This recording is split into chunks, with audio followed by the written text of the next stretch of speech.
UPSC ప్రకటించిన ఫలితాల్లో all India లెవెల్లో 938 ర్యాంక్ సాధించిన సాయి అలేఖ్య మనతో పాటు ఉన్నారు. వారితోటి మాట్లాడదాం.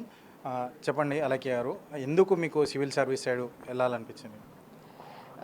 నాకు చిన్నప్పుడు డాడీ వాళ్ళు చెప్పేవాళ్ళు మా తాతగారి గురించి, ఆయన చేసిన సేవ గురించి.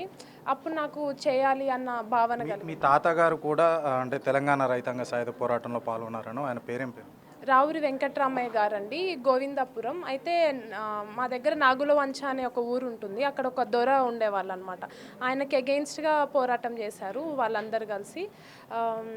అయితే ఆ తాతగారిది మేము ప్రతి ఇయర్ సెలబ్రేట్ చేసుకుంటామండి. ఆయనకి చిన్నప్పటి నుంచి చదువు అంటే ఇష్టం. అందుకే మా డాడీ వాళ్ళందరినీ చదివించారు. ముగ్గురు ఉంటే ముగ్గురికి గవర్నమెంట్ జాబ్స్ వచ్చాయండి. నాకు కూడా అందుకే చదువు అంటే ఇష్టము. మా పెద్దనాన్నగారు కూడా ఎస్సీ ఎస్టీ వెల్ఫేర్ ఆఫీసర్గా చేస్తారు. ఆయన చాలా అంటే చాలా మందికి హెల్ప్ చేశారు తన లైఫ్లో. అంటే ఆయన ఏమనుకుంటారంటే ఒక ఫ్యామిలీలో ఒక్కళ్ళకి గవర్నమెంట్ జాబ్ వచ్చినా చాలు, దాని నుంచి వాళ్ళే పైకి తీసుకొస్తారు మిగతా వాళ్ళని, అలా అలా చెప్తూ ఉండేవాళ్ళు అనమాట.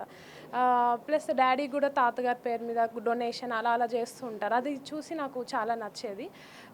అదేగాక ఇంకా 7th స్టాండర్డ్ నుండి నాకు న్యూస్ పేపర్ ఆర్టికల్స్ ఇవ్వడం, అంటే చూడు ఐఏఎస్ ఆఫీసర్ ఐపీఎస్ ఆఫీసర్స్ ఎలా సర్వీస్ చేస్తున్నారో నువ్వు కూడా చేయాలి ఏదో ఒక రోజు. అంటే మన బ్యాక్గ్రౌండ్ అనేది చాలా నార్మల్. సో మనం చేయాలి, పెద్ద పెద్ద సేవ చేయాలంటే మనకి ఇదే ఒక మెయిన్ మార్గం అని చెప్పేవారు. అది నాకు చాలా నచ్చింది. మీ ఎడ్యుకేషన్? నేను బీఏ చేశాను అండర్ ఉస్మానియా యూనివర్సిటీ అండర్ ఒక కాలేజ్లో. ఇంకా MA integrated rural development and management Banaras Hindu university అలా చేశాను.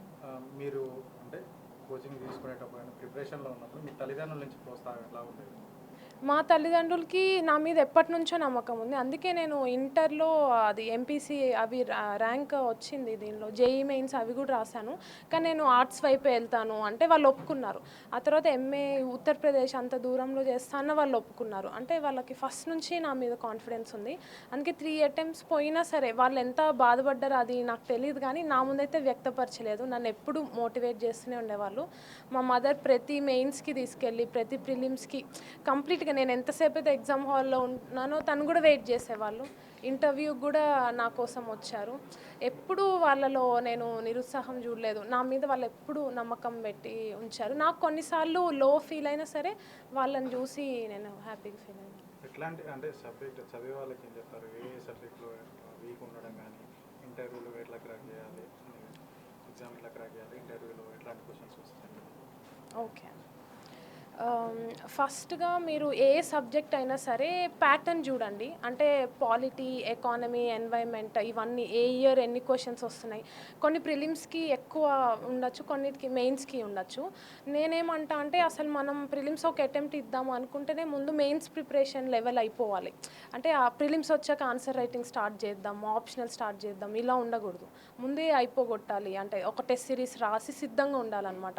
ఎందుకంటే ప్రిలిమ్స్ రాసాక మనకి మ్యాక్సిమం 3 మంత్సే ఉంటుంది. అప్పుడు మనకి రివిజన్ చేసుకోవడానికే సరిగ్గా సరిపోదు. అదే నేను ఎక్కడో సరిగ్గా చేయలేదు, అందుకే లాస్ట్ టైం రాలేదు అన్న భావన కలిగింది నాలో. అదొకటి. ఇంకొకటి, ఏ సబ్జెక్ట్ అయినా సరే జస్ట్ మార్క్స్ కోసం చదవకూడదు. దాంట్లో ఒక కోర్ థీమ్ ఉంటుంది, అది మనం ఇంబైబ్ చేసుకోవాలి అని నేను అనుకుంటాను. ఎందుకంటే అదే మన ఆన్సర్స్లో రిఫ్లెక్ట్ అవుతుంది.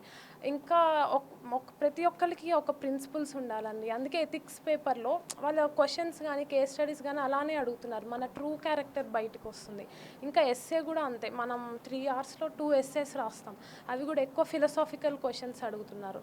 సో మనం ఎంత అయితే సొసైటీని అనలైజ్ చేస్తాము, గ్రేట్ ఫిలాసఫర్స్, నేషనల్ లీడర్స్, లేకపోతే బుద్ధ కావచ్చు, మహావీర కావచ్చు, వాళ్ళ లైఫ్ స్టోరీస్ నుండి మనం ఏం తెలుసుకున్నాము, వాటిని ఇంకా కరెంట్ ఇప్పుడు వాటితో చేంజింగ్ ప్యాటర్న్స్తో ఎలా అనలైజ్ చేయొచ్చు, అలా ఎక్కువ ఆలోచించాలి. జస్ట్ ఏదో మార్క్స్ కోసం కొన్ని క్వశ్చన్స్ కోసం అలా చదవద్దు అని నేను అనుకుంటాను. ప్లస్ మీరు మీ టెస్ట్ సిరీస్ చూడండి ఎలా రాస్తున్నారో. ప్లస్ టాపర్స్ కాపీస్ చూడండి, వాళ్ళది కంపేర్ చేసుకోండి. సార్ దగ్గర నిధిపై ఉండేవాళ్ళు, నిధిపై కాపీస్ సార్ పెట్టేవాళ్ళు. తనకి చాలా హై స్కోర్ 325 వచ్చింది, ఆల్ ఇండియా టాప్ స్కోర్ వచ్చింది ఆంథ్రోపాలజీలో. సో తన కాపీకి నా దానికి ఎక్కడ డిఫరెన్స్ వస్తుంది, తను ఎలాంటి పాయింట్స్ యాడ్ చేస్తున్నారు, ఇలా నేనేమంటా అంటే మనకు పోయిన ప్రతిసారి మనం అనలైజ్ చేయాలి అసలు ముందు కూర్చొని ఎక్కడ తప్పుపోతుంది అని. లేకపోతే మనకు అర్థం కాకపోతే సార్ లాగా అలాంటి మెంటర్స్ హెల్ప్ తీసుకోవాలి. అంతే, అదే చెప్పాలి. ఈ ఓవరాల్ జర్నీలో మీకు ఒక ఫ్రెండ్ ఉన్నారని తెలిసింది 10 ఇయర్స్ నుంచి. అవునండి. ఎవరు ఉన్నారు ఇక్కడ? సుష్మిత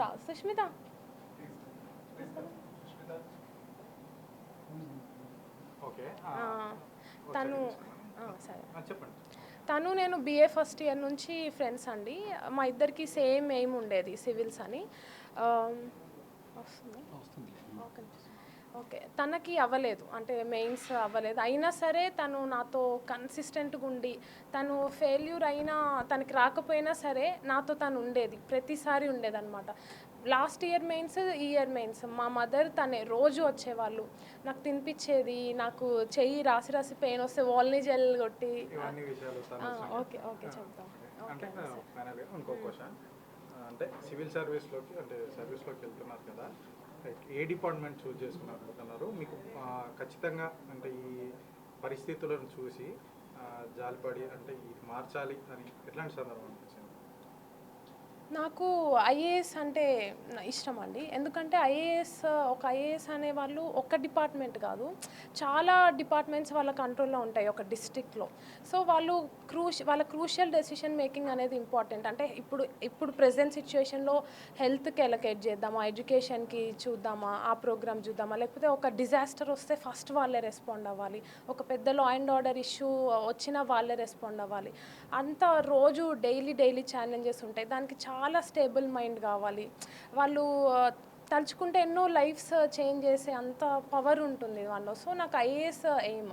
ఒకవేళ IPS వచ్చినా లేకపోతే IRS వచ్చినా ఏదైనా అది మన కంట్రీకి సేవ చేయడమే. దానిలో ఆ డొమైన్లో ఏదో ఒకటి దొరుకుతుంది. సో నాకు ఏదొచ్చినా నేనైతే అది ఖచ్చితంగా దానికి న్యాయం అయితే చేస్తాను.